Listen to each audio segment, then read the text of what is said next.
Hello everyone, this is Craig Tidball, and I'm known as Bobo, and you can think of me as Bobo, and I want to read you a story today. And the story is Not Norman, a goldfish story by Kelly Bennett, and all the pictures are drawn by Noah Jones.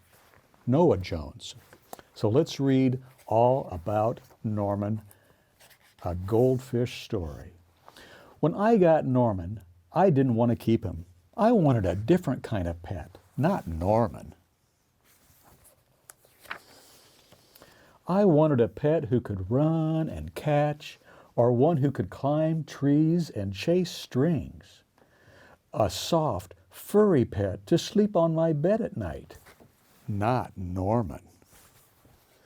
All Norman does is swim around and around and around and around and around and around and around.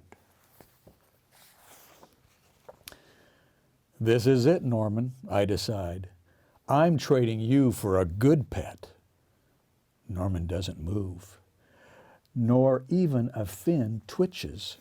How can I trade him like this? No one will want a sorry-looking fish in a gunky bowl. When I drop Norman into his nice clean bowl, he starts dipping and flipping and flapping his fins around. He looks so goofy, I have to laugh. Don't think that just because you made me laugh, I'm going to keep you, I tell him. Tomorrow, you're out of here. Norman blows a stream of bubbles. The next day, I take Norman to school with me. If I talk him up real good during show and tell time, maybe someone will want him. On the way there, we see my friend Austin. Austin has a real cool dog and 7 puppies. Want to swap one of your pups for Norman, I ask. Who's Norman? Asks Austin. My goldfish, I say. By the time I rescue Norman, half his water is gone. Look at those puppies getting at the fish. I'm sorry, I tell Norman when we get to school. I'm really sorry. He just stares at me all googly-eyed. Finally, it's my turn to show and tell. And just as I start to talk about goldfish, Emily shouts, Jenny's gone. Who let my snake loose?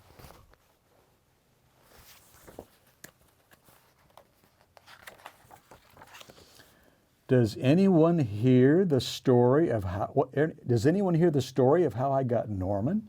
Does anyone even ask how to hold his bowl? No. They're all jumping and screaming and chasing the snake.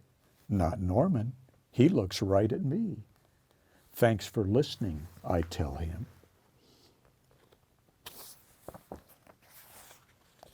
That afternoon, we go to my music lesson.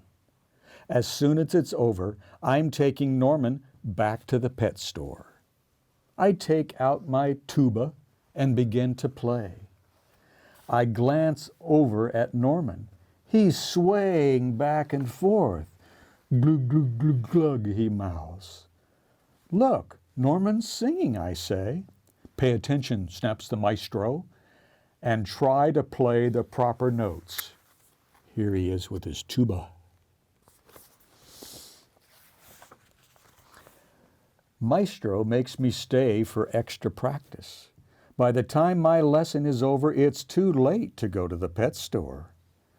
Don't think that just because you like my music, I'm going to keep you, I tell Norman. He glugs. There he's going for a ride in the wagon. That night, I'm sound asleep when, screech, screech. What's that noise? Scratch, screech, screech. Yikes, there's something at the window. Then, out of the corner of my eye, I see Norman. He isn't scared. He isn't swimming around in circles either. He just glugs and gives me a little wave. I'm not alone.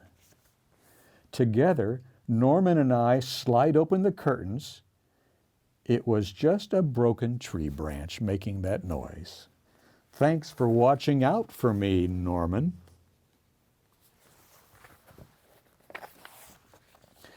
On Saturday, I take Norman to the pet store, just like I said I would.